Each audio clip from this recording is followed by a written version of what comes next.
Thanks for joining this webinar. First of all, my name is Nyam. I'm part of the customer success team. And today I will talk about logics and trigger in this webinar. I have my colleague Alex with me.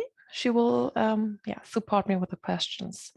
So today's webinar is about how to create conditions, how to add logics to your project. So this is the usual setup. It always starts with the data. So if we go to the data sources now, you can see here I have already created a collection where I also selected the language in which we would like to generate the content. So you can create a collection, import the data either via either manually selecting the data, the file, or via API for the more automated workflow. Here we have two products. It's also it's about product data. This one is about a washing machine, and this one is about wine. And of course, the values can differ, or they always differ for the different products. And they can have also different attributes. Like for this one, it's about wine. There are other information relevant, like if it's organic or the country where it comes from.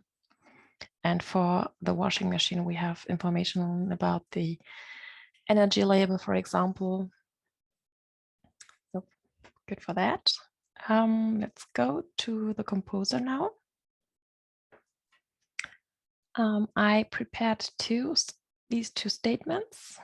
The first one is about the energy label, the energy efficiency of a product, which is more relevant for electronic products.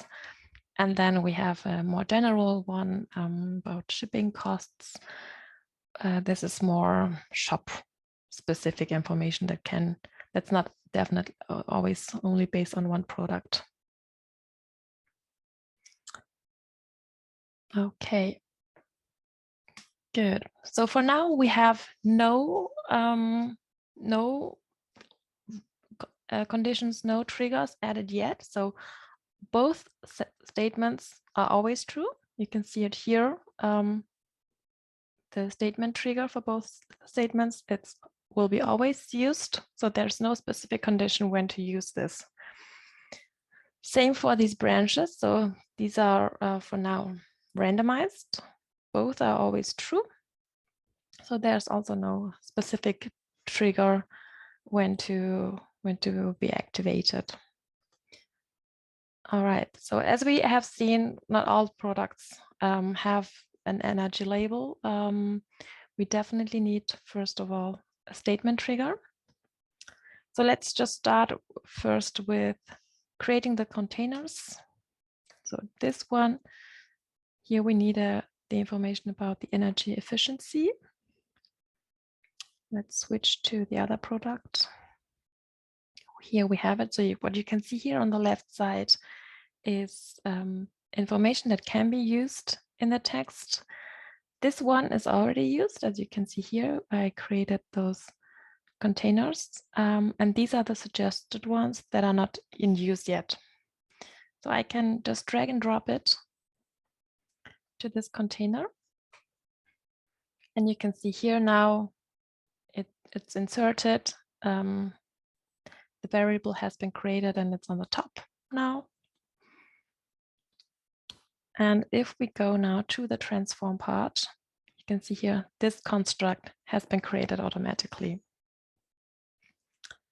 What you can see here is the data node, the very typical one with the data path. So the path where the information comes from and the text type. Here we have several ones. It can be a text, a number, a list. These are the most common ones. And then the variable that outputs the actual value in the text, in the statement, can be used for the container. It is connected to the gray port, the output port. So the value we get here will be sent to this variable. So you can see here the flow, the data flow. Then we also have this yellow port, which is the truth port.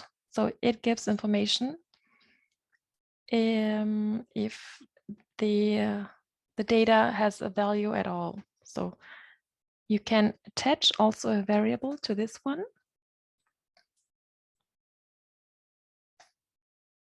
Okay. I already created one.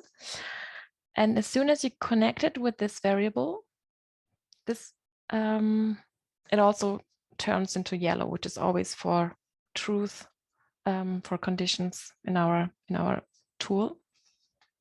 So this variable will be always true if this data node has an output. So if there's any information given in the data, this variable will be true.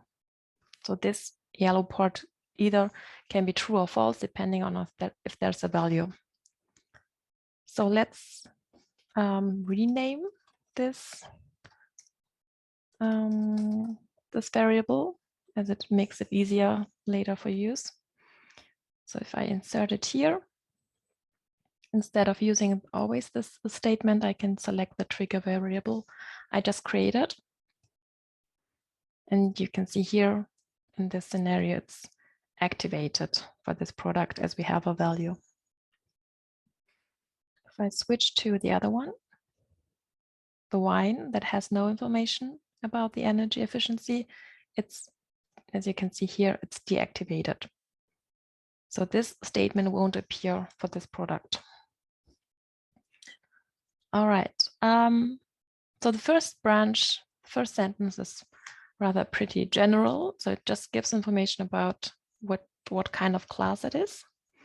But we also can add sentences that, talk more about the benefit. What is it good for? Like here, the good energy efficiency can help you saving money or protecting the environment, for example.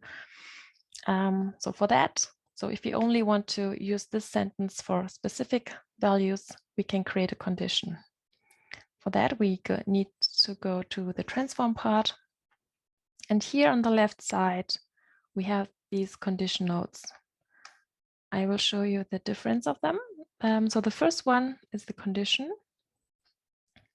We need a parameter as we are using the value input from this data node. So we are checking on a value that comes from here.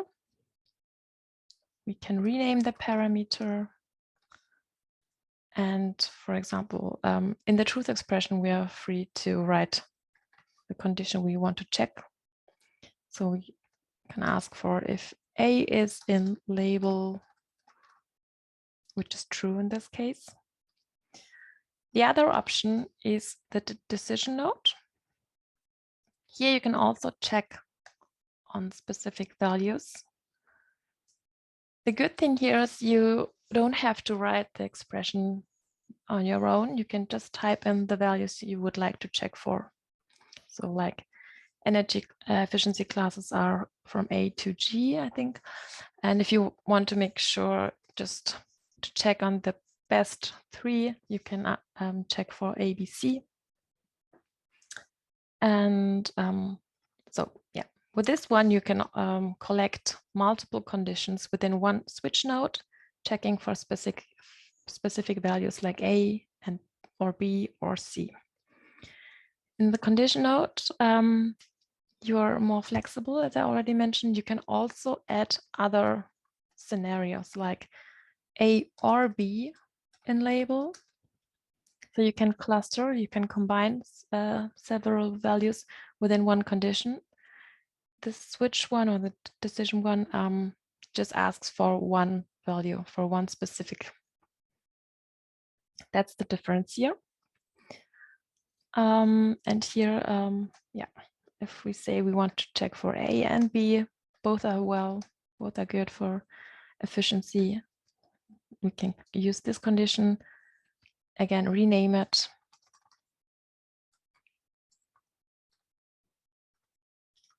Like energy efficiency good. And we can as we already selected for the statement, we can also select triggers for the branches. So this statement will be always true if we have any information about the label.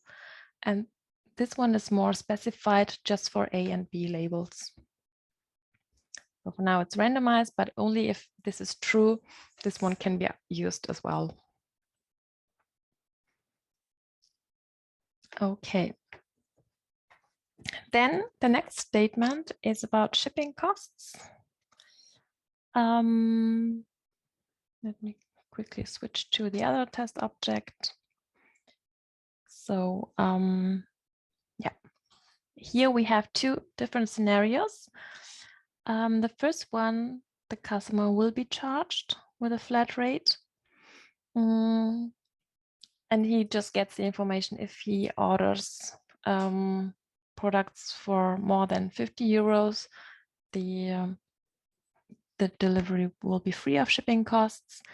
And in this scenario, the product is higher, is more expensive than the minimum order for free shipping. And that's why there no shipping costs will be charged. So we have two scenarios here again. Okay, again, let's just start first with the containers. I will use here the minimum order for free shipping. Same here. Just create a container for that and drag and drop the value. And the usual shipping costs we should also have. Yeah, there it is. Okay. For this branch, we also need the information about the actual price of the product. So we need this information as well. I will just put it here.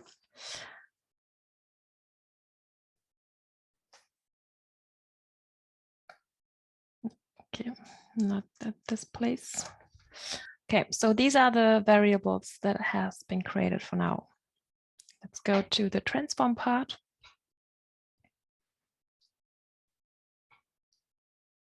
And here we have the data nodes that's just created. Okay, in this scenario, we need, again, the condition node.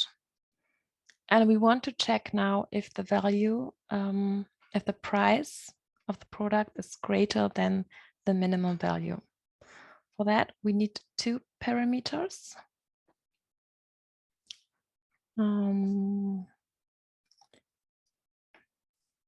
Minimum value, and this one is the actual price.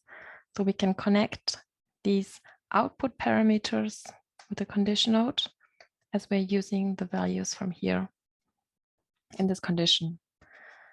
And here we can just check if this number is lower than the price, which is not true in this case. You can see it here. It's the live preview. 15 is lower than 50. So you can also make here arithmetic. You can make comparisons. So within the truth expression, you are very free to write the condition you would like to check for. So if you, for example, don't have the data, the value for minimum value in the data, but you know it, as it's shop specific information, you could also write it down here directly. So you could, if it's 10 euros, you can see here it's true. And in this case, we need the value from, we have it in the data and we want to rely on that. And again, create a variable for that.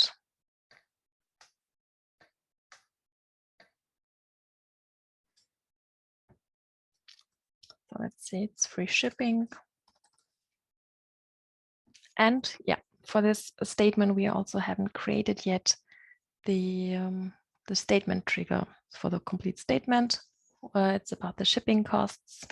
So we can again just add a variable to the truth part of the data node and rename it again to shipping costs. So rename the naming is up to you. It just should make sense for you, or it should be easier for you to find here. For the shipping costs. And this one should be only true if the value is, yeah, if it's really free shipping. Okay. So if you want to have this or this, so if you want to exclude it, you would need to create two conditions. So one for checking if it's greater than, and the other one for lower than. But in this scenario, if we only have two options, you could also use the first mode. So for, usually it's per default the random mode, but you can switch that one to the first mode and put this branch on the top. So you can also remove those branches. So you can build something like a hierarchy to check first on this trigger. If it's true, output it. Otherwise, it will switch to the next one. This is also an option, so you can save more time instead of creating another condition that's not necessarily needed. Okay. And so these are the two options for conditions, and you always attach a variable to them. You can also have phrases that can be triggered. Okay.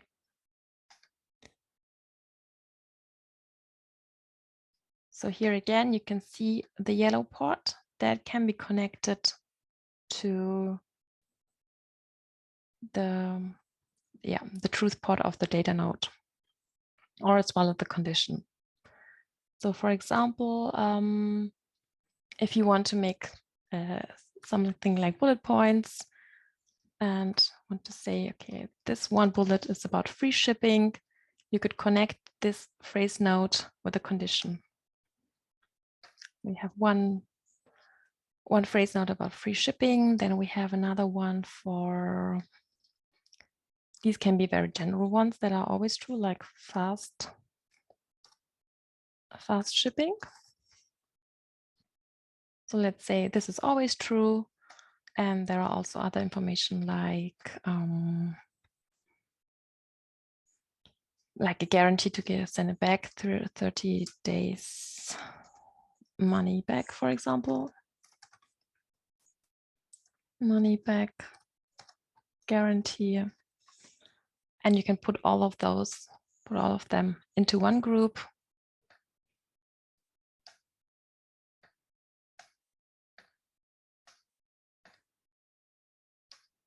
Yeah. And output them as bullets in the text. And this one will be only activated if this condition is true. So this is also connected. Here you could, of course, also add other conditions, but if they're always true, you can leave it as it is here. It's always true. You can see it here, it's green.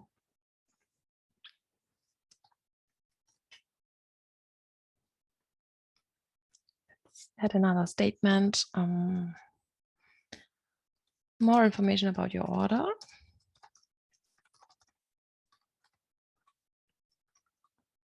And now I will insert the bullets here and select unordered list as output format to make the bullet list. You can see here we have created 3 phrase nodes and we only get these 2 ones.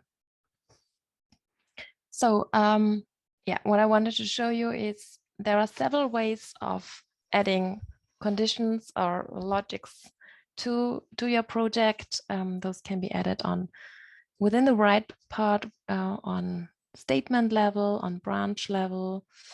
In the transform part, you can trigger also phrases where you can add smaller parts of text and trigger them if you want to use them for groups as well. The groups also can be triggered depending on a condition, like if you have a minimum number of if you want to check on a minimum number of bullets.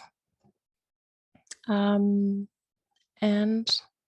yeah, the last option, I haven't talked about yet, is on story level. Here you can also create or select triggers. Here you can see all the ones we have created so far. So you could separate the stories by category. If you have specific statements that are only relevant for one category, you could separate them here and trigger them. Or also by manufacturer. You could, for example, create one specific story for premium manufacturers if they get another wording. So there are several options for you. And yeah, as you can see here, the truth expression where you're very free to write your conditions, you can also check them here in our documentation. There we have a function library in the reference part. So yeah, on the one hand, we have here the cheat sheet, which is including the most common ones. We have several expressions like the comparisons, arithmetics, logical operators. And as I mentioned, the function library. So here you can see here are all functions that you can use for the mapping and condition nodes. So, and for the condition nodes, all the functions where you can see the output true or false can be used. So they just output if it's true or false, the condition, in contrast to the mapping node where they have an actual output, actual value. Like here, apps, or see here for capitalize, those are used for transforming the value, and other functions like contains, it checks if it contains a value, it has a true or false output. Yeah, but of course you can always contact our support also if you have any questions, if you don't know which function to use. Good. I hope this gives you an overview of the functionality of how to add more logics to your project. I'm not sure if there are still some questions. Good. Yeah, there was one question about the groups, how to create them.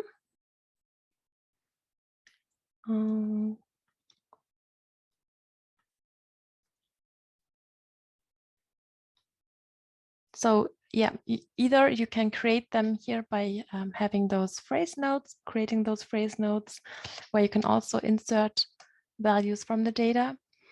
Or if you have a list in the data, you can split it and also create a list, a group.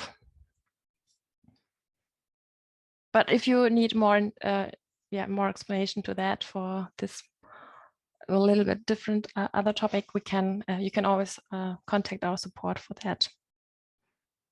Thanks for watching this webinar. If you have any questions, as I already said, you can always contact me or my colleagues via the support chat. And hope you will you get some inspiration to work with it.